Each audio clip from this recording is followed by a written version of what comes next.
Okay, now we are going to discuss the kind of strata management done under SMA. Apalah yang perlu dilakukan under the scope of strata management under SMA. Now, we have 9 points here. 9 points here. So these are all the improvements that SMA implements ataupun SMA carries. SMA seorang lagi nak masuk. Oh my god, dah tahan sabar puasa. Okay.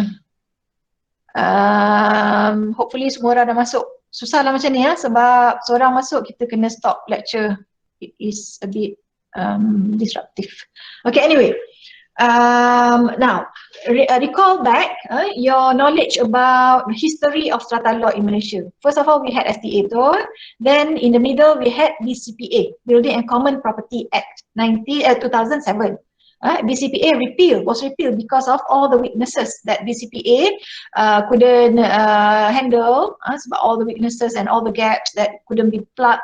Then BCPA was replaced with SMA, but all the provisions yang bagus, all the provisions, the good provisions under BCPA is carried on to SMA, Strata Management Act. For instance, the establishment of COB was under BCPA. Baguslah, tick. Apa lagi yang bagus yang bawah BCPA ni? Unit share. Unit share. I think so. Kok ke SOP sekejap, SOP and COB. Those are two of the main not advantages, main improvements in strata management done by COB. So done by SMA. So COB diperkenalkan, and also BCPA introduced the concept of schedule of parcels. Schedule of parcels dalam Malay is jadual petak. So it's senang lah. It's satu jadual, it is a schedule that tells you ada berapa petak, berapa dia punya keluasan, berapa accessory parcels. So that is SOP. Okay. So kedua-dua those two improvements were first introduced under BCPA but carried on under SMA. Okay. So now we go, apa lagi SMA buat besides taking over from BCPA? Now, the first one is improvements in the provision for the MC and management of strata development. Improvement. So meaning under BCPA sudah ada provisions for MC. Under STA pun ada provisions for the MC sebenarnya.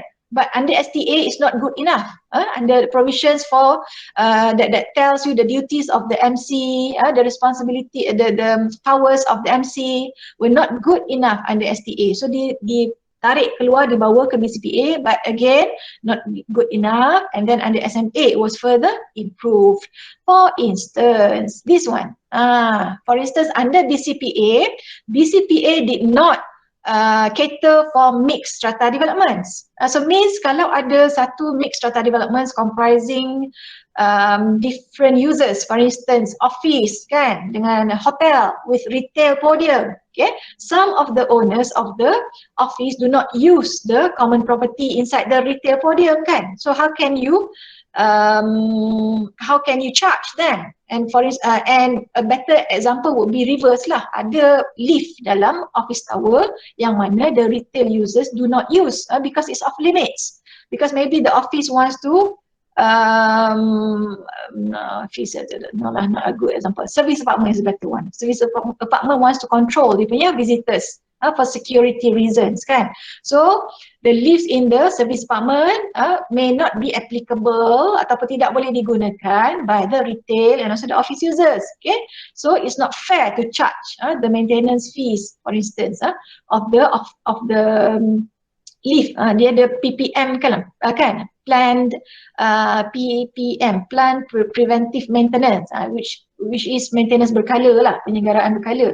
Charge akan dikenakan kepada lift tu every time the technician comes. So it's not fair for the other two users to be charged with the lift of the service apartment sebab mereka tak guna. So in that based on that rationale, okay, sub MC diperkenalkan under the SMA with the introduction of limited common property. Okay, so the second one, strengthening the COB's role in strata development. Now, under the STA, there's no COB at all. But under BCPA, which introduced the COB, kononnya diperkenalkan COB to improve the administration of the strata law in Malaysia. But at that time, under the BCPA, COB were not given, COBs throughout Malaysia were not given enough power, enough teeth to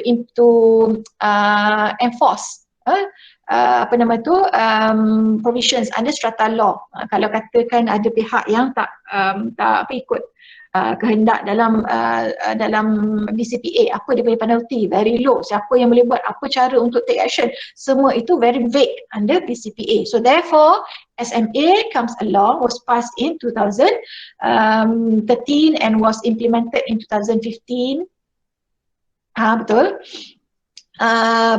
SMA further strengthened the role of COB, and now we have at most, I think, or it could be all local authorities yang ada strata development, semua tu ada COB.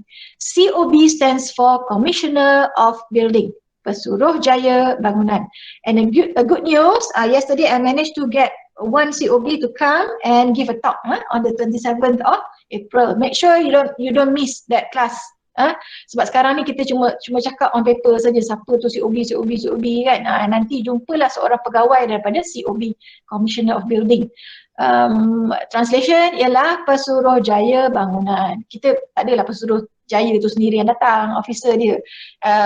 Pesuruhjaya Bangunan, pengawal perumahan, itu semua department, bukan orang. Okay, so we are having somebody, an officer from the COB of MBSJ to come here, not come here, to give a talk online on his role in strata development, in strata management. The third one is establishment of the Strata Management Tribunal. So again, whoever who paid attention to the lecture so far, they know that under STA there was no avenue for dispute, for strata dispute resolution. Strata dispute resolution maknanya pertikaian, penyelesaian pertikaian strata. Okay, so STA did not provide for anything, but under BCPA it provided for strata board.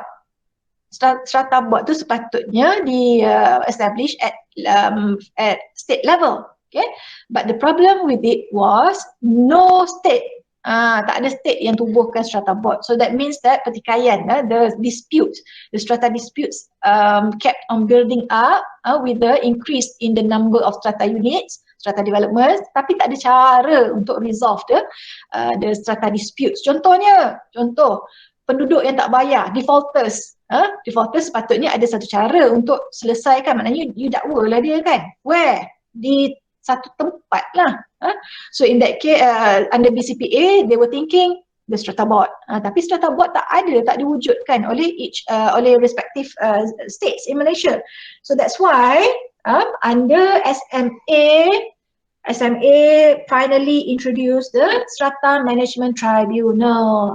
Sebenarnya boleh saja bawa dispute tu ke mahkamah, to the court, but as you know, okay, bringing the case to court will cost money, will cost time, and then there's another reason why strata disputes are not brought into court, sebab dia akan menyebabkan neighbours become enemies. Once you go to court, akan ada rasa acrimonious, ada satu perasaan yang tidak harmoni di strata development tersebut, di apartment tersebut, di kondo tersebut. They want to avoid that, avoid going to court. That's why they said there must be established an alternative dispute resolution punya channel ataupun platform barulah. It can ensure that the disputes are resolved harmoniously, secara friendly, sebab nanti neighbours yang gaduh tu pasal seorang gaduh pasal seorang bunyi bising, seorang lagi gaduh pasal neighbour ada bela pets kan, so nanti boleh tinggal lagi together dengan cara harmoni. So they want to avoid satu adversarial, satu cara yang berlawan lah, adversarial, bermusuhan. So So ada satu penyelesaian yang lebih harmoni, which is a tribunal. It's like a court, the powers is quasi, separa court, quasi court, dia boleh putuskan the dispute, bagi satu keputusan and must be obeyed lah by both parties. Itu advantage dia. Okay, so that's a good thing under SMA. It established the Strata Management Tribunal. Then improvement in the strata title issuance procedure. Like we said, strata title issuance sangat bermasalah di Malaysia. The delays can go up 2 years because of the fact that the strata title is linked to the land, to other things like survey kan, survey of the petak of the parcels. Lepas tu ada lagi situations whereby the developers, they created parcels after they have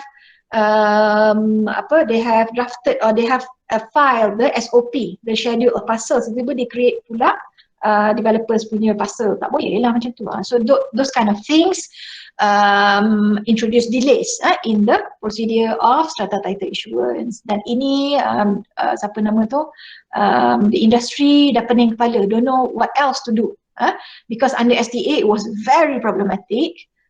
Hopefully they said under the SMA when they introduce the concurrent tu, when the construction reaches what they call it, superstructure stage, strata title boleh mula dikeluarkan, boleh di-apply, boleh di-apply, bukan dikeluarkan, boleh apply, then it will shorten the time period for strata title issuance. Itu harapannya lah, okay, supaya when they issue the vacant possession, they deliver the vacant possession, it comes together with strata titles. Then boleh pendekkan masa untuk capai 25% of aggregate share units tu.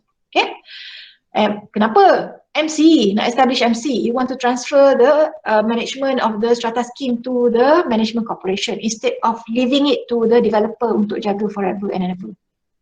Now, enhance certainty of issue of strata titles and prevent undue, the second part ni, prevent undue changes in strata scheme by introducing SOP, schedule of parcels. In Malay, this is jadual petak. Because once you put all the schedule, all the petak, all the parcels in one schedule and you file the SOP at the PTG, yang PTG punya ni akan endorse, pengarahnya akan endorse, maknanya tak boleh dah nak tukar. As opposed to sifus kan, sifus boleh. Schedule pasal susah untuk ditukar, sama juga perlukan persetujuan daripada semua owners yang telah beli. Okay, schedule parcels was introduced to prevent developers by making any more changes. Contoh tadi, common area di carve out, dijadikan parking units yang kemudian dijual kepada owners, for instance. Tak boleh, you cannot. So that's why untuk make it certain, make the new strata development more certain to buyers so that they know whatever they sign up for at the beginning is the same as what they receive in the end. Diperkenalkan SOP supaya tak ada lagi perubahan yang boleh dilakukan oleh developers. Number 6, promote certainty in the allocation of share units from early stages of development. Okay, even when they display the brochures, the potential buyers, they know upfront what is the share units of their parcels. Sebab dia sudah ada formula untuk calculate the share units kan. The formula that we did, that I showed you yesterday again, based on the exercise that we did last week kan. So satu sudah ada formula. The second one is once you get the CFUS, the sijil formula unit share tu, you must put the share units at each of the parcels supaya everyone or all the potential buyers know the share units that they can get. Share units apa kepentingannya? Revision, apa kepentingan share units? 1, 2, 3, apa dia? Improvements in enforcement and penalties. Improvements dari segi, like I said before, BCPA tu, dia ada saja provisions tapi kurang menyengat, less, the teeth are not there, teeth are not sharp enough, jadi orang tak takut. Jadi sekarang ni more penalties being provided for in the SMA supaya pihak nak buat salah tu lebih takut lah. Contoh, defaulters yang tak bayar tu under STA, under BCPA, it was quite uncertain how to treat the defaulters. Pihak yang tak bayar service charge, pihak yang tak bayar sinking fund punya money owed kan, dia tak bayar. So macam mana nak ambil tindakan pada mereka? Before this, no provision under law, but under SMA dia sudah outline bagi guidance how to deal with the defaulters. Number 8, the establishment of maintenance and sinking fund account. So very orderly sekarang, very organized.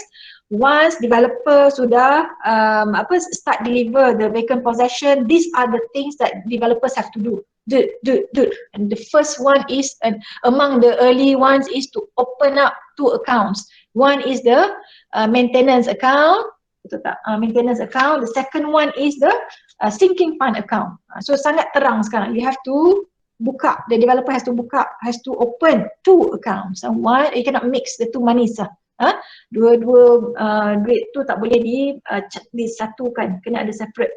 One is maintenance, the other one is sinking fund.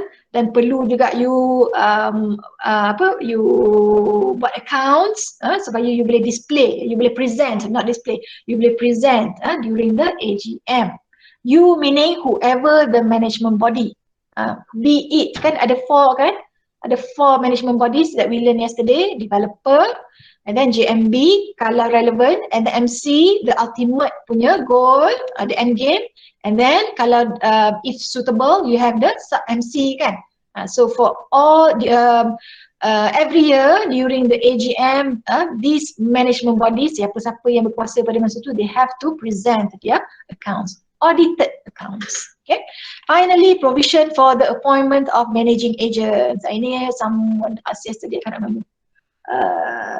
Someone asked regarding the managing agent. So inilah provision for appointment of managing agent. So before this, under STA, under BCPA, sekiranya MC tak perform, what was the recourse? Apa dia punya tindakan? Tak boleh, tak ada kan, provided under law. But under SMA sekarang ini, COB boleh appoint managing agents to take over the management of the strata development sekiranya one strata, the MC, nobody wants to become the part of the management committee, and also if the MC tak perform, the management committee tak perform. Again, MC ada 2, MC management corporation, everybody, all the parcel owners are the members of the management corporation, tetapi management corporation tu are being represented by a group of people kan.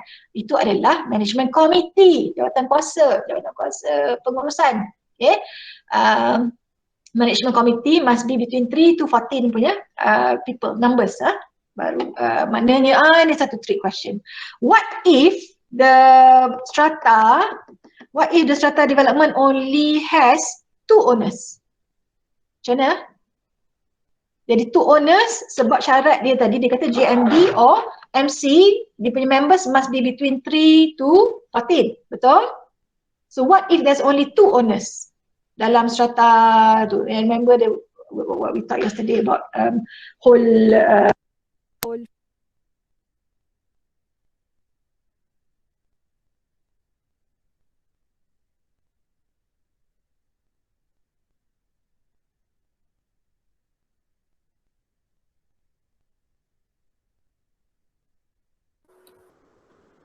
Doctor, we have lost you.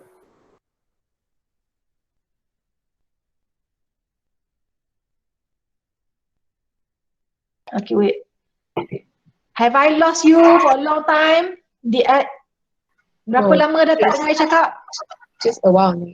Okay.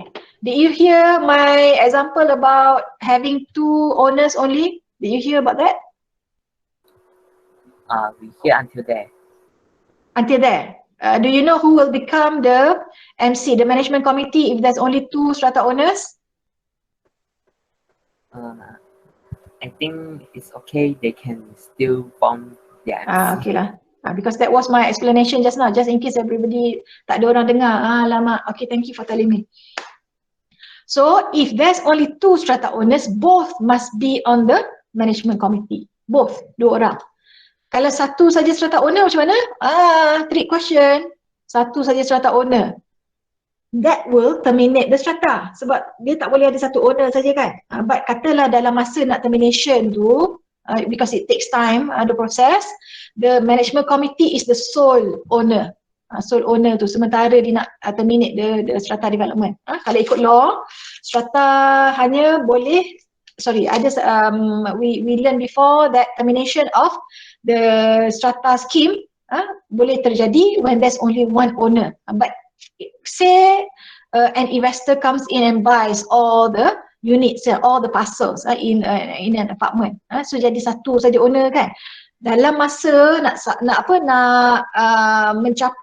determinate kan, because it takes time. It doesn't work like okay you buy today, tomorrow dah tak ada MC, no.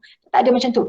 The management still has to be done because the paperwork and everything to terminate the building subdivision. So maknanya sampailah termination point tu, satu date, katakan 6 months from the buying of all the parcels tu, dari dalam masa 6 bulan tu, the sole strata owner is the MC, management committee. Dia in charge lah untuk jaga dia. Of course lah kan, logically dia seorang saja owner, dia lah yang jaga. Okay, hopefully that's clear. Okay, now selected important management function. So we go daripada yang banyak tadi tu, we want to select, pick and choose yang mana yang penting saja.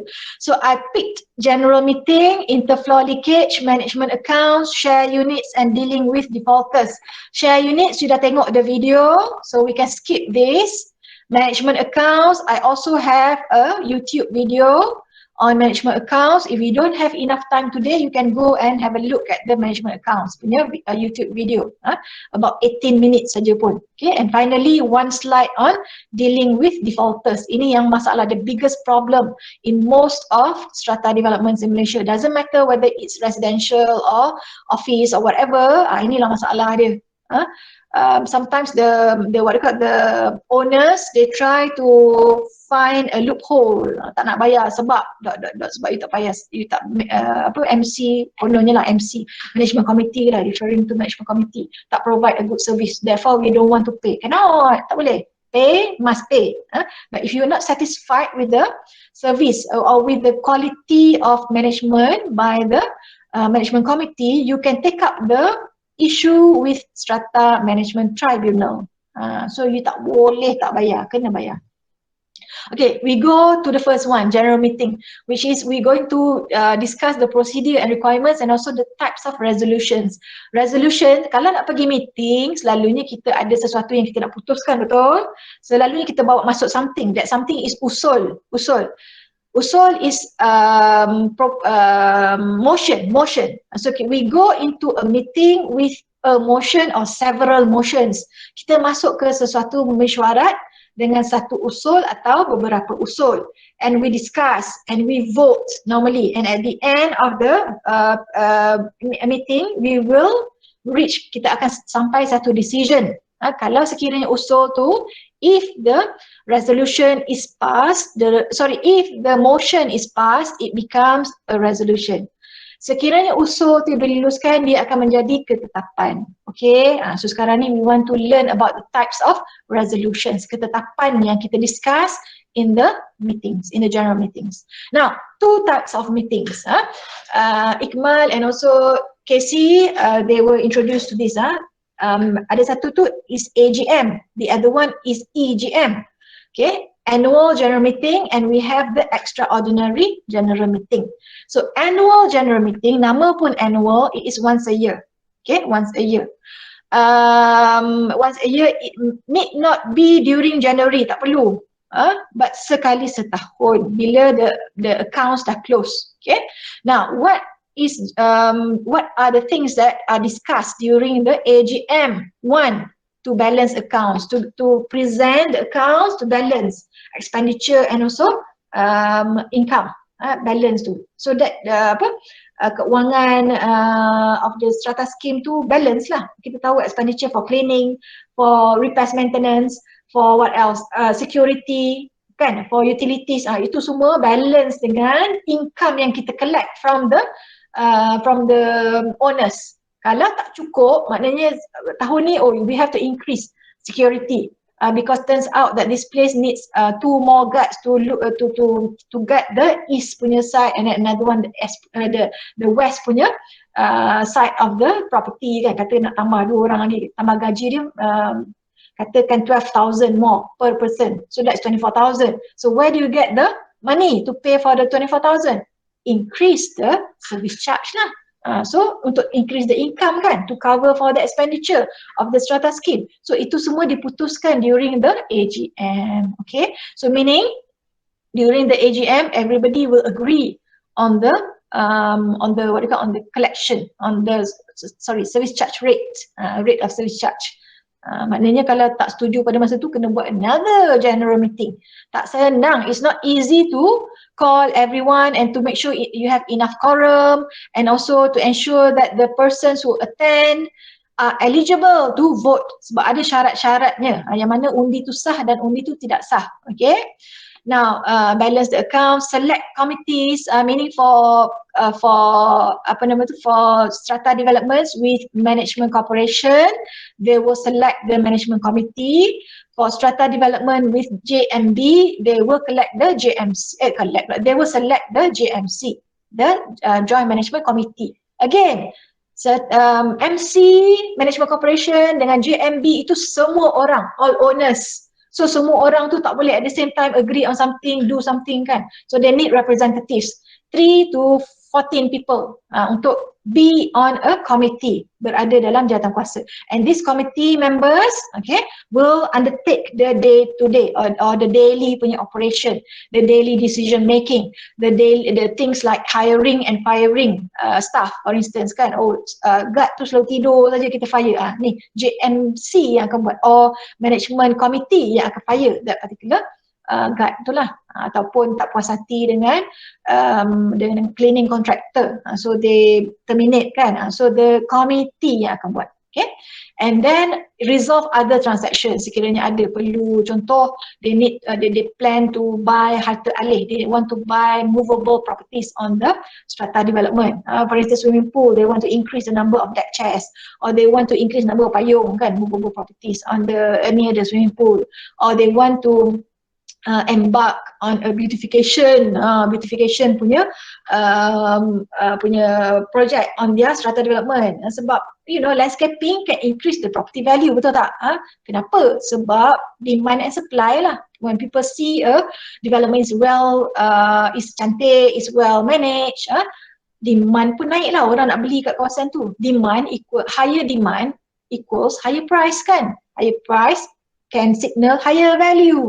So that's why lah kenapa they decide on those kind of things during the AGM, nak beautify or not beautify. If you want to beautify, nanti you will contoh you will use about 100,000 of our accounts. We don't have enough money. Okay, so now we spend about 50,000 on this only. So they decide, they discuss and they will vote during the AGM. And as I said earlier, nama pun annual, it's once a year. And the gap between each AGM must not be more than 15 months. That was a problem during COVID. Nak minum air tak boleh. Dah tak ada suara, dah kering dah. Anyway, once a year, gap between two AGMs. From 2019 to 2020, if 2019 you do it in January, in 2020 cannot be more than May. Betul tak? Salah. Bukan May. May. Cannot be in June lah. Sebab itu dah more than 15 months, maknanya 3 bulan. I cannot be in May because that's more than 3 months. The latest that if you do your 2020 AGM on 1st January 2019, the latest that you can do your AGM in the next year is 31st March, isn't it? 31st March 2020 kan. But remember, last year we had our COVID kan. A lot of AGMs were not conducted due to COVID last year. So dia dah break this rule lah. AGM mesti not more than 15 months. Tetapi dimaafkan. Dia ada satu flexibility last year. Dimaafkan. KPKT pun sudah keluarkan dia punya guidelines. And at one time when COVID was less serious, they came up with a guideline to conduct AGM. Ada syarat dia boleh buat online. Boleh buat online. Then now, extraordinary sampai sekarang online ataupun hybrid. I would say online still because they want to maintain the SOP kesihatan, bukan schedule of parcels. Anyway, extraordinary general meeting, EGM. So you have AGM, you have EGM. EGM is conducted upon request sekiranya diminta atas permintaan owners of at least 1/4 aggregate share units. Again, the magic number 25% di sini. Sama juga 25%. Dia mesti lebih daripada suku daripada aggregate share units punya owners minta, barulah they can conduct the EGM. And also they can conduct EGM upon order by COB. COB minta dijalankan EGM due to whatever reason lah, stated by COB. So the management body at that time must call for an EGM kepada semua owner yang layak untuk menghadiri. Ada yang layak, ada yang tak layak. And at any time considered necessary, sekiranya ada hal-hal tergempar, if there's any urgent matters to be discussed, okay, the management body can call for an EGM, kan, tergempar. Owner can request for a motion. Motion di sini usul to be included in meeting agenda. So means if you announce, oh, we will have our AGM next month, 15th of February 2021. So owner di dalam that strata scheme, they can request, they can masukkan, they can apply for their usul untuk dimasukkan di dalam agenda meeting tersebut for everybody to vote, to discuss and vote on. Okay, contohnya to put in another bylaw. Contohnya ada satu owner tu dia duduk di tingkat bawah and he noticed that every afternoon children playing outside dia punya unit, so he couldn't tahan lah, bising-bising. So now he wants to introduce a motion and usul to prohibit children from playing at the common area, at the lobby ke whatever. Kejam lah kan? But can, boleh lah, sebab dia owner, dia ada right, dia boleh request. And then dia debate lah, semua owners yang hadir, all the owners who attend the AGM or EGM, they can discuss and then they can vote whether to pass the motion or not. Then the committee must display list of people eligible to vote. Siapakah people eligible to vote? Next slide. On the notice board at least 48 hours before meeting. Actually je kan, in all strata developments, I would say lah, this is quite normal. You will see the names of the defaulters. Dengan bangganya, nama defaulter berapa dia punya owing, dia punya duit yang tu. Name and shame namanya. Kita nak malukan, kita suruh dia bayar lah. Kan? But for some people, tak kisah pun. Biarlah nama dia naik pun, biarlah hutang dia 43,000, dia tak peduli. This kind of people, you know. 43,000 owing in default means you haven't paid from day one maybe, your service charge. And then you use the same common properties, you use the swimming pool, you use the lift. It's not fair to other owners who paid for the facilities, for the common property on the strata development. Now, general rules during the GM, apa syarat-syarat, rule undang-undang lah during the general meeting. Strata owner has the right to vote. Dia ada hak untuk mengundi during a general meeting if sekiranya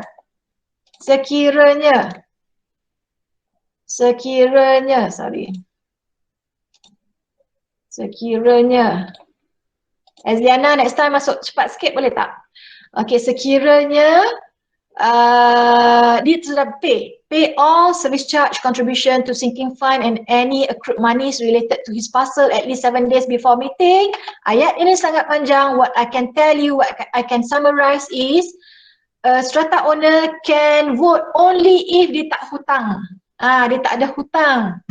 Hutang tu sama ada tidak bayar dia punya service charge, not paying contribution to sinking fund, not paying any accrued money. Sometimes if you pay your service charge late, the management office or the management committee, the pihak yang keluarkan invoice tu boleh kenakan interest.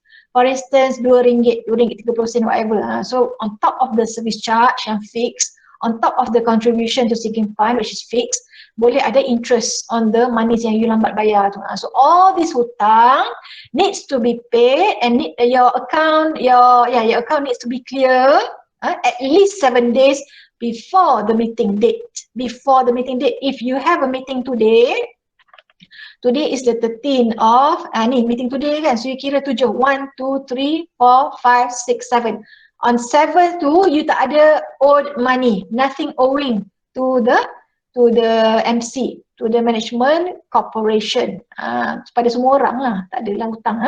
So means kalau you ada hutang pada 6, you bayar all 100% you punya hutang, you have zero debt on the 6, meaning on the 7 tu, hari ke-7 tu free lah kan, free from debt lah. So means you are eligible to vote. Adakah seorang penghutang boleh hadir? Yes, you can go, but you shut your mouth. You boleh cakap tapi your cakap tu tak ada makna apa-apa because you cannot vote. Okay? Kalau you argue for something or you put in a motion kan, tapi tak semestinya motion yang diterima. Lagilah orang tengok you, tak bayar pun aku pula cakap banyak. Macam tu. Okay, anyway, anyone can only act as proxy. Proxy ni adalah wakil, okay? So, in general meeting, you can make someone your proxy. Anyone can only act as a proxy only to one strata owner, and the appointment must be in writing. Normally, the management office will issue a borang, a form, sebelum the AGM or EGM, which gives the power for a strata owner to name a proxy. The proxy tu boleh jadi strata owner juga.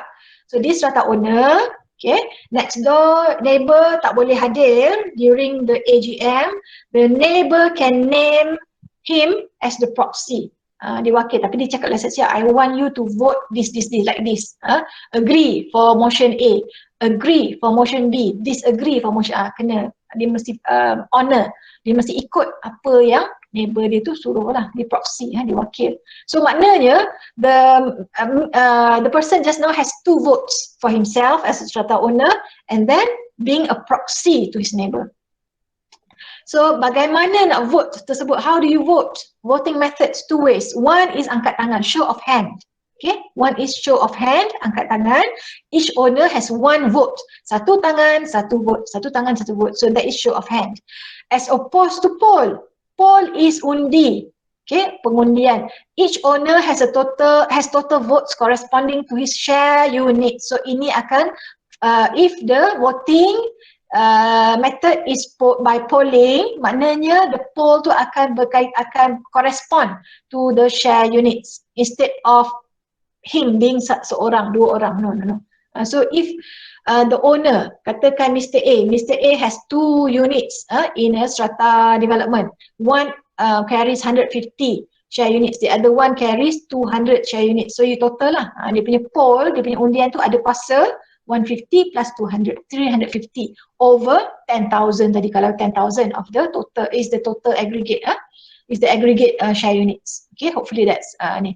So some situations require show of hands, or some motions require show of hands for voting. Some motion or some situations require polling as the voting method. Okay, and the developer has voting rights with unsold parcels because unsold parcels atas nama developer. Okay, or unsold provisional blocks. Mereka pun ada rights, voting rights with the unsold parcels or unsold provisional block. Dalam case yang tadi, if you recall, ada 8 block, 1 block 1,000, kira. So kalau ada 3 block, 3 provisional block, the voting right of the developer, if by poll, is 3 kali 1,000, 3,000 over 10,000, over 8,000. Okay. Okay, now that is dia punya voting right, but at the same time developer ni, for all unsold parcels, developer yang kena bayar parcel rent, cukai petak.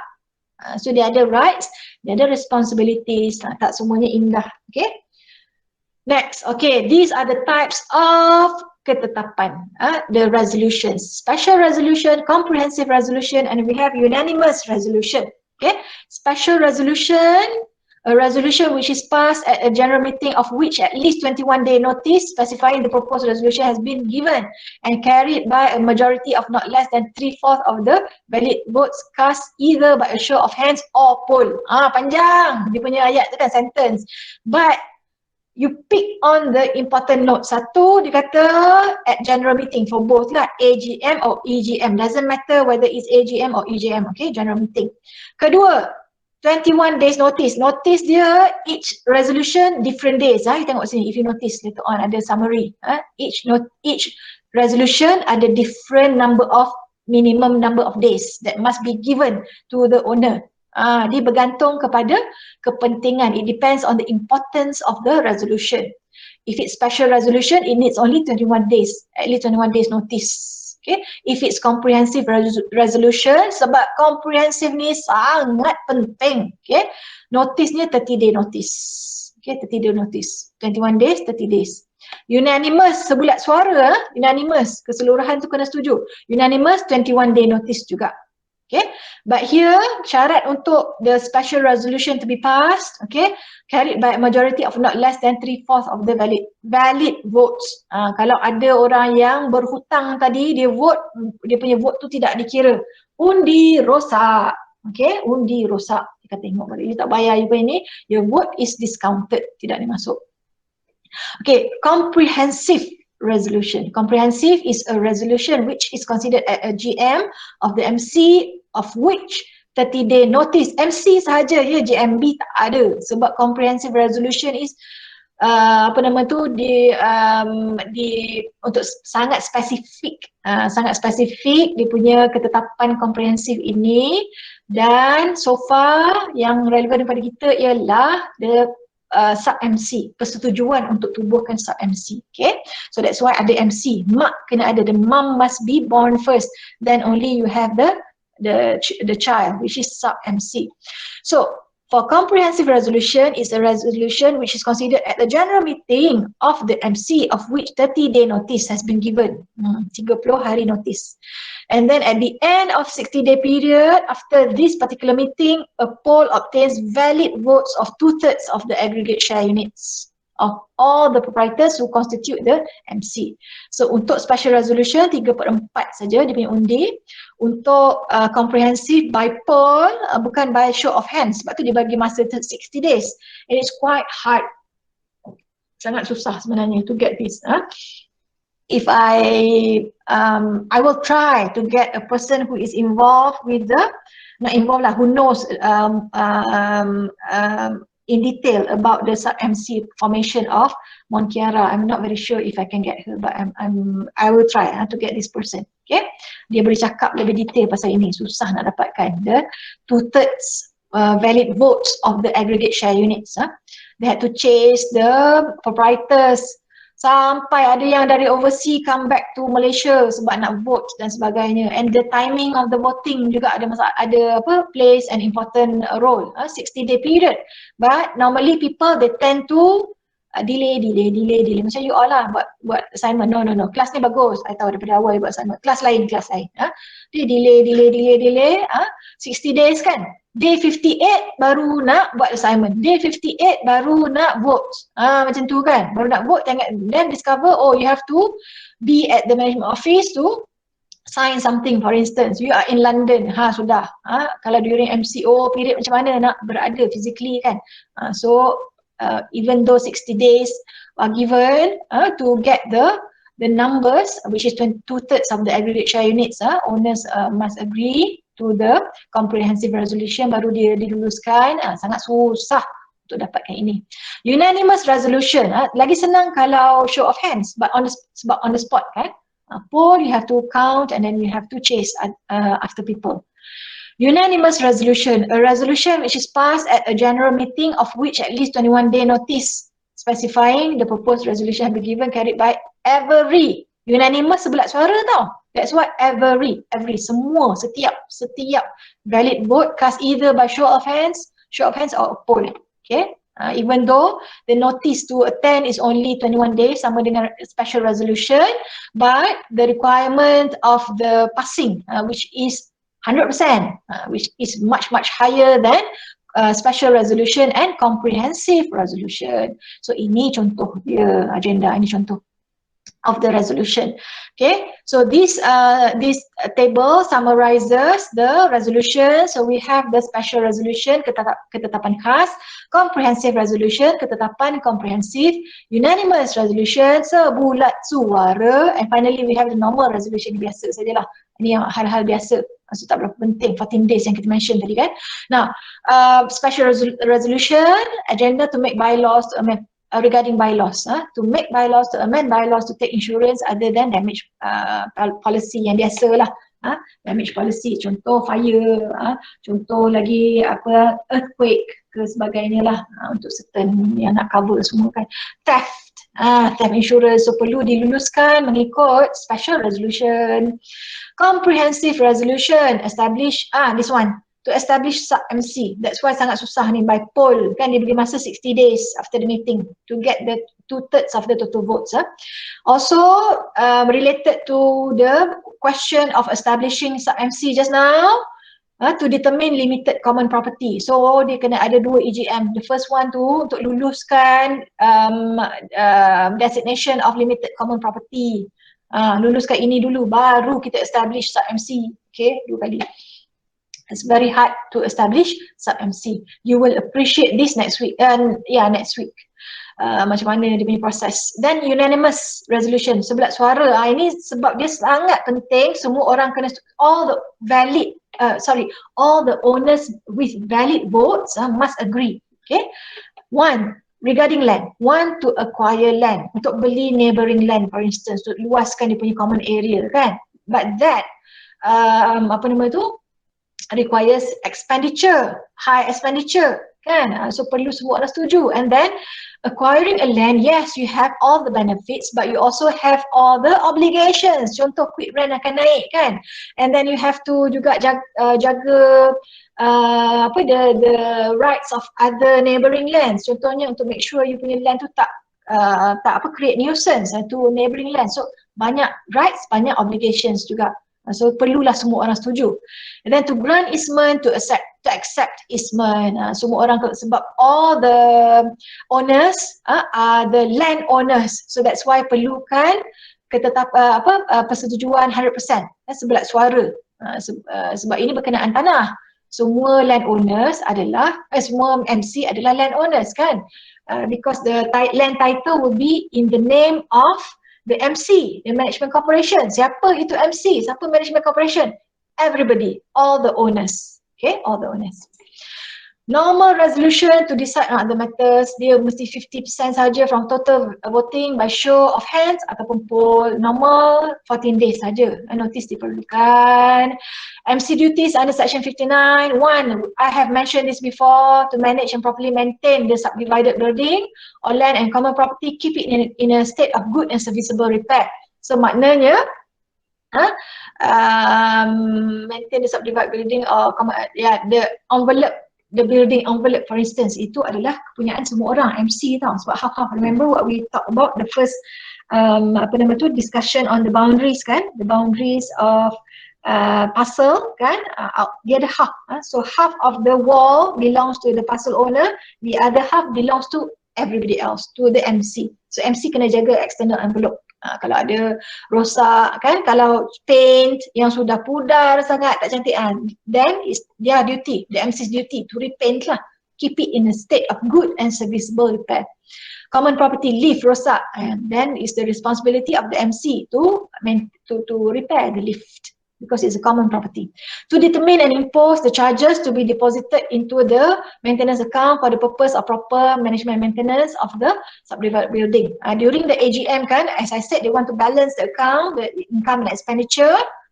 So disetkan di situ the service charge rate yang perlu dikenakan. So I was only talking about the service charge, I haven't talked about the sinking fund. Sinking fund dengan service charge tu in more detail we will talk after this lah. Dan kalau tak sempat dalam my video. Anyway, to determine and impose the contribution to the sinking fund. So not only charge, the charge to the rate for the charge to be determined, but also the contribution to the sinking fund. Jumlah, berapa jumlah yang setiap penduduk, yang setiap owner kena masuk, kena sumbangkan kena masukkan ke dalam sinking fund account. What is the difference between the charge, the maintenance account and the sinking fund account? Siapa yang tak tahu ini, mungkin kita boleh revise balik. What do you know about sinking fund? What do you know about charges? Charges ini untuk everyday, untuk daily operations, untuk the OPEX saja, operating expenses, OPEX kan, cleaning, utility, termasuk juga ada OPEX. Okay, what else? Cleaning, utility, security, itu semua charges, dalam charges. Tetapi sinking fund for big expenditure items such as repainting of the wall of the building kan. Some paint jobs can cost up to 200,000. Sekali buat repainting sudah wipe out 200,000 of the money. So you need to plan ahead for big expenditure, big item expenditures. Big item expenditures such as repainting, such as lift replacement, such as apa lagi yang besar? Ini piping replacement. Itu semua big ticket, bukan big items, big ticket items namanya. Sebab requires expenditure of 100,000 and more sometimes. Banyak kena spend. So they need to plan ahead.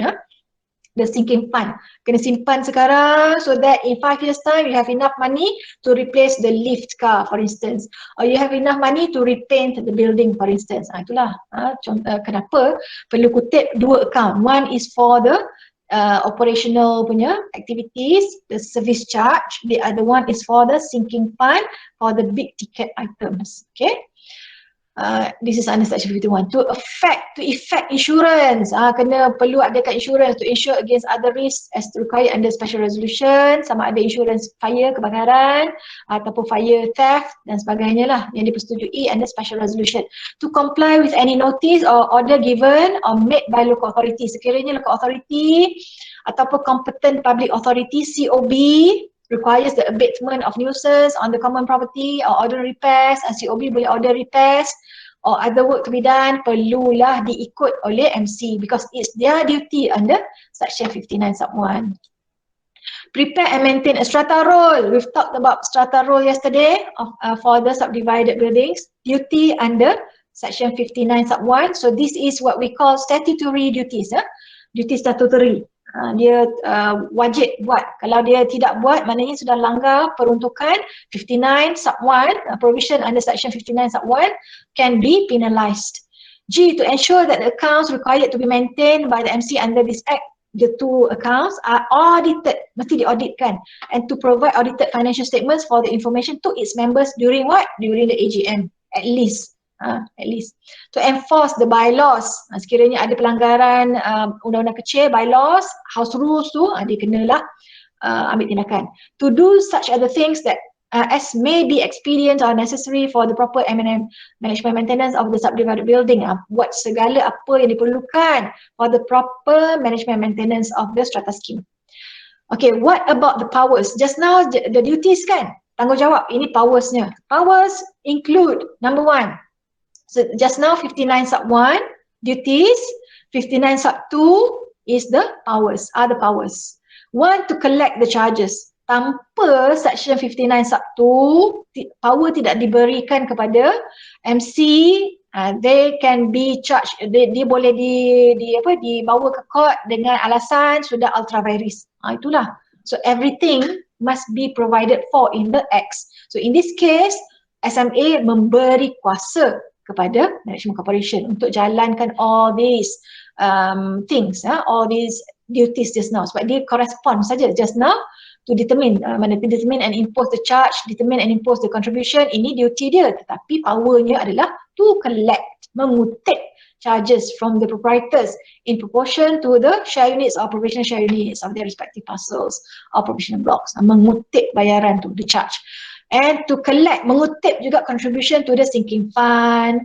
Ini jumlah dia, 10% at least, dia boleh jadi 10%, 10% dia boleh minta lebih, tapi normally 10% of the service charge. So in my case, if I pay 185 per month times annual times 12, 10% of that amount will be my sinking fund. To authorize expenditure for the carrying out of the management and maintenance of subdivided building.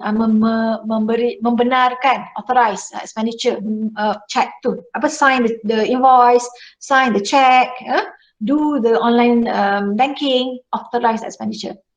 To recover from any parcel proprietor any sum expended by the MC in respect of the proprietor's parcel in complying with any such notices or orders as referred to in section 43 sub 1 sub E, sekiranya sesuatu parcel proprietor dikendaki untuk repair dia punya unit, for instance ada interfloor leakage, then the upper floor owner is responsible kan, dia perlu repair tapi dia tak buat repairs, then the MC can enter into that particular parcel, undertake the repairs and then claim. Ni to recover ni maknanya claim balik jumlah tersebut.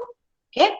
To purchase, hire or otherwise acquire movable property for use by parcel proprietors in connection with their use and enjoyment of the common property. Dia boleh beli any movable property to be used at on the common property. Contoh tadi swimming pool, the deck chairs, the umbrella.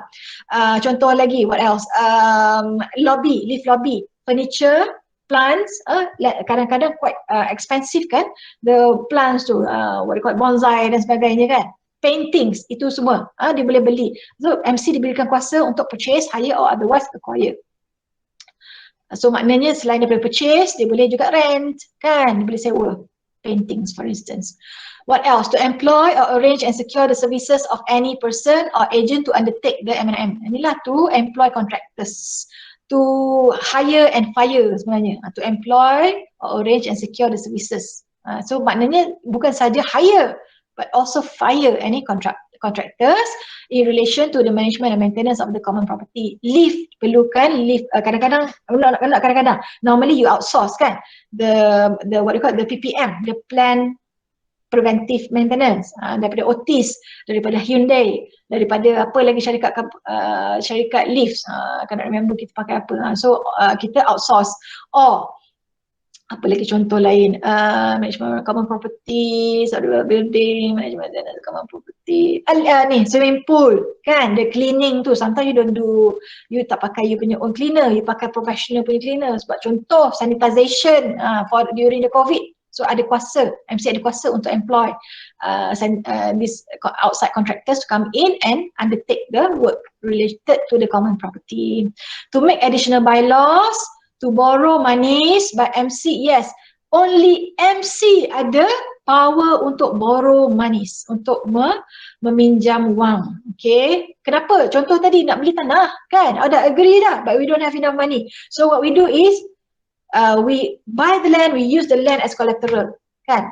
So they have the power to sign untuk beli tanah tersebut dan cagarkan, gadaikan. To secure the repayment of monies borrowed by it and the payment of interest thereon by negotiable instrument or by a charge of unpaid charges to maintenance account, by charge of any properties vested, panjang betul. To secure the repayment of monies borrowed by it, untuk bayar balik hutang tadi dengan menggunakan wang daripada accounts yang ada, itu saja. Ya. Betul. Dan juga, ya betul tu je. Okay, to do all things reasonably necessary for the performance of his duty. Okay, then buat semua yang patut untuk perform in its strata management and untuk enforce the bylaws as set out in the third schedule. Now, common property. Do we have time? Oh, sikit lagi, 7 minutes. Okay, before SMA. Oh, kita start lambat tadi kan? Okay, so bear with me. Kita pun habis lambat. Now, management of strata scheme. We are talking now about common property. Again, whoever yang tak tahu lagi their definitions, you have to remember 4 different things in your strata. You need to remember parcels, which is together with accessory parcels, and then common property. Kena tahu. Common property. And then together with common property ada limited common property. You need to know the definitions, okay? Ada lagi yang lain sebenarnya, unit, land, itu pun kena tahu juga. Okay, building. Before SMA, it was problematic. Sebelum adanya SMA, it was problematic to limit usage to certain groups only. Common property ni just now, if you can imagine, lifts, lift corridors, Okay, corridors of certain floors. So it's very difficult untuk katakan, okay, this is for this user, this is for this user, this is for this user, because the definition of common property is that part of the development that can be enjoyed by all, kan, by all users or by all owners. So macam mana you nak limitkan mereka? Sedangkan kalau ikut definition, common property is owned by all the owners. Okay, which is a major issue for mixed development projects. For instance, combining residential units with offices and retail shops. Each user ada their own requirements in terms of security, in terms of privacy, in terms of what else? Sensitivity, kan? So lain, residential units need their privacy. They do not like outsiders to use their lifts, for instance. They don't want outsiders to be loitering around, loitering in their corridors. Dia tak suka, dia akan tengok dengan curiga lah, ataupun dia rasa tak comfortable, okay, uncomfortable. Sama je officers pun, officers need to allow visitors to come. Dia boleh, they don't like visitor, they don't like outsiders, but they allow certain visitor to come. So dia punya requirements are less severe from residential units in terms of restricting visitors. But at the same time, tak juga cakap, so kadang nak masuk office pun lagi susah daripada residential, kan. It depends on the office, I would say. Retail shops pun lain. Retail shops they welcome visitors, kan, totally different. Residential tak suka, they prefer privacy. Retail shops or retail strata, they prefer as many traffic as possible, as much traffic as possible. Nak orang masuk supaya orang tu boleh induce untuk belilah, membeli shop inside dia development. That's how they make the money. That's how their tenants make the money. That's how the tenants can pay for their rents and things like that. Kalau owners, that's how they make their money and that's how they pay their service charge and sinking fund contribution. Okay, so you nampak kat situ. SMA enables to manage the various components separately. So kebaikan SMA, the new improvement under SMA is the various components can be managed separately. Sekarang ada konsep baru which is limited common property. So common property is owned by all the strata owners. Limited common property is certain common areas that can be designated for the exclusive use. Ini I sudah mention in a few slides before. What's the definition of limited common property? For exclusive use, and the keyword is designated. Mesti mula-mula sekali diwar-warkan, di endorsekan dulu, designated for the exclusive use of a certain group of owners, such as swimming pool, resident only, lift, office only. Okay, so swimming pool is an example of common property, but once you designate that it's resident only swimming pool, it becomes an LCP. Limited common property. Lift pun is a common property, but once you designate that it's office only lift, it becomes a limited common property. Now, with that, bila saja limited common property boleh diadakan, boleh diwujudkan, you now can have subsidiary management corporation, sub-MC. Tetapi as I said, you must have the mother first, MC first. The MC is needed to create the sub-MC to better manage different types of limited common property. For example, bagi contoh di sini, a residential sub-MC would manage the residential only facilities. The office sub-MC would manage the office block, shop lot sub-MC manage the shop lot facility. So setiap sub-MC jaga dia punya own common property. Interfloor leakage, which is common in multi-story building, sampai ada orang boleh specialize in interfloor leakage dan menjadi satu specialist yang kerja dia interfloor saja, dementia, kan, sebab dia sangat common. Interfloor leakage common.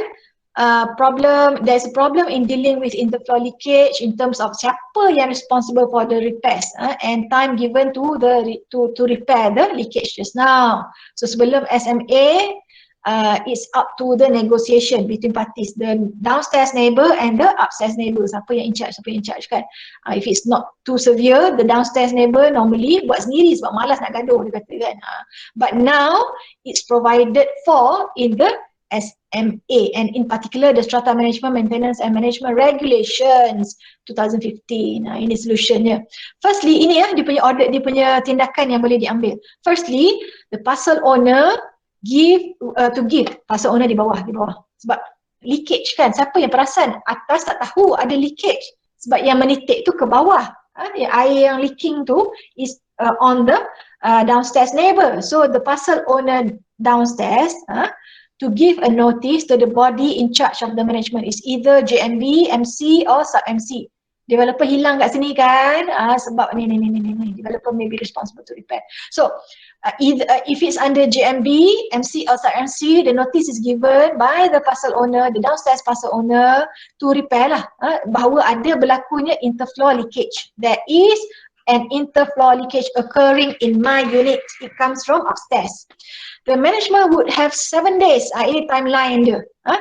After giving the notice, after the notice is given, the management has 7 days to carry out an inspection to determine the cause of the leakage and the party responsible for rectifying it. So during the defect liability period, developer may be responsible. Normally is within the what we say warranty period, right? So the developer must repair, can be held accountable for the repair of interfloor leakage. If leakage is due to common area, sekiranya leakage tersebut due to common area, the owner may claim from the common property defects account. Now, you say ada leakage daripada upstairs, okay? But the leakage doesn't occur from the bedroom, from the bathroom. Bathroom, you tahulah, the pipe dekat owner atas tengah leaking, so dia tembus saya punya ceiling, dia finally spread on my floor. So you can trace that. But sometimes it comes from the joint. Di antara your living room kan, your living room, contoh, your living room ada joint, ada sendi tu, leak comes from there. So you nak salahkan orang atas pun tak boleh, because the leakage may come from the wall, from the external wall. Remember what we talked about? The boundary of the parcel is the part, the half the half of the wall yang contain the parcel belongs to the parcel owner, but the other half belongs to everybody, to the MC. So in that particular case, bila kita tahu bahawa leakage to due to the common area, the external wall just now, the owner may claim from the common property defects account. Okay, so not from the upstairs neighbor. If owner of the parcel, if the upstairs owner refuse to repair the leakages, the management body can come in, fix it, and recover all the costs and expenses. I've mentioned that. So management accounts, go and look at the YouTube video, same slides, tak ada perubahan, ini semua tak ada perubahan. And finally, ini pun, no, seeking fund. Ni pun, last slide. Now, dealing with defaulters, it doesn't make sense for me to rush through sebab nanti pun ada maklumat tak dapat, so it's better for you to go after this, malam karang ke, you go and look at the video on YouTube. Masa tu Dr. Has pun kurus lagi, bagus. Dealing with defaulters, okay, last one, I said before and I say again, the problem with defaulters is very, very huge in Malaysia. Okay, and hari tu Iqmal dan Casey juga we talk about this, macam mana dia, langkah-langkah yang boleh property managers ambil, property managers if they are appointed to become by the MC to undertake property management, strata management kan, apa tindakan yang boleh diambil. So here, okay, with SMA, the freeloading owners. Freeloading means those who tak bayar tapi enjoy saja all the facilities. The swimming pool, muka tak malu pergi mandi bawa anak-anak padahal tak bayar satu sen pun. The lift pun guna, muka tak malu pun. So ini freeloading, we call it freeloading owners. They may have to face criminal charges. So now not only fines, which is denda atas jumlah tak dibayar, criminal charges. Criminal charges ni orang takut lah. Criminal charges may ada imprisonment. You don't want this on your records lah. So the JMB caranya macam mana? the JMB and MC would first issue a notice for payment, giving at least 14 days to remedy whatever kesalahan. First thing is notice mesti diberikan. Okay, berikan. Dalam notice tu ada apa? I said before ada 4 things kan. Kesalahan tersebut, apa yang boleh dilakukan to remedy the kesalahan, the time limit given, and apa repercussion, apa penalty-nya kalau you tak lakukan seperti mana yang disuruh the remedy tersebut. Voting. Semua notis pun macam tu. Okay. If the owner fails to do so and is convicted, kalau dia tidak bayar lagi the tunggakan, convicted dan didapati bersalah, he or she will be liable, to a fine of up to 5,000 ringgit with additional RM50 per day, $50 per day until payment is made, or imprisonment up to 3 years or both, maknanya denda dan penjara. And COB has the power. Ini kita tak talk in detail. I think I should do. Oh, ni bagus. Ini mungkin you boleh tanya COB yang akan datang 27. Encik Hakim Zulkarnain, boleh tanya dia. So this is special to COB. The MC or the JMB boleh buat aduan kepada COB, bawa give all the documents, bagi evidence yang defaulter ini sudah ada tunggakan 40,000, 30,000, 20,000 or whatever duit lah. Dia sudah ambil tindakan, dia dah cuba ambil tindakan dengan cara so and so and so. Contoh, block the access card. What else? Kecilkan air di pasar mereka, and bagi warning notice, semua kan. Lawyer punya letter. Now, by the way, lawyer punya letter hari tu mengikut property managers tu dia kata, okay, normally yes, you can give out letter of demand, LOD dia panggil, letter of demand from lawyer. Lawyer tu sekali satu surat 500. So for rich MC boleh lah, sebab satu surat 500, okay. So that can take up a lot of money from the accounts yang ada, from the duit yang dikutip so far kan. So seorang 500, 10 orang 5,000 letter of demand. So sometimes dia kata tak worth it lah to ask lawyers to draw up the LOD. So costly. Lagipun siapa yang tahu law akan tahu bahawa letter of demand is semata-mata letter of demand, tak ada kuasa apa-apa. Cuma certain people when they get a letter of demand from lawyer, dia takut dia terbayar, macam tu. Okay, so ada dua possibility. Satu, when the defaulter receive the letter of demand, dia akan bayar sebab dia takut, dia tengok nama lawyer dan tindakan akan dibawa ke mahkamah. Ataupun dia seorang lawyer dan dia kata aku tak takut, so dia tak bayar. Okay, two possibilities, and it will cost each letter RM500. Now, COB has the power to issue warrant for attachment. Attachment ni sitaan, dia boleh sita of movable properties belonging to the defaulting owner to be auctioned off. Dia akan keluarkan warrant penyitaan. Dia akan pergi ke unit tersebut, normally with police officer, tak boleh pergi sendiri, nanti kena lawan. Police officer ataupun somebody yang with authority together with the wakil MC pergi ke unit tersebut, tunjuk warrant and then go in and then start lah penyitaan dia. Penyitaan means you rampas, you take away all the movable properties. Contoh laptop, contoh lagi furniture, contoh lagi TV, contoh lagi what else? Printer kan, laptop printer together. Furniture, katil, tilam. Kecuali ada satu ni, baru ni kita I told Iqmal baru ni, rice cooker tak boleh diambil sebab rice cooker tu dikira sebagai cara untuk makan. Dia punca kesihatan macam tu. So tak boleh lah take away the rice cooker, alat-alat masak. Okay, so anything besides that. So that's all. Okay, lagi tak cukup lagi, daripada rampas diletakkan di Dewan Orang Ramai, di di Dewan Seberguna, and then they will issue a notice calling for the auction. Pada hari auction dia akan lelong lah, dapat lelong, dapat hasil katakan 3,000, jumlah hutang katakan 10,000, dan the 3,000 will be used to pay off the debts. Kalau lebih, contohnya 10,000 di collect but the hutang is 3,000, 3,000 will be collected and then 10,000 will be macam tu ke? Normally 3,000 dia akan stop at the nilai hutang lah. Kenapa nak banyak pula hutang? Cannot be like that. Okay, doesn't happen yet. Yang barang tu lagi bernilai daripada hutangnya. Selalunya the amount of debt is too significant, is so significant. barulah diambil tindakan ni, sebab can be looked at as kejam lah, not popular, not politically popular. Okay, I think that's all from me.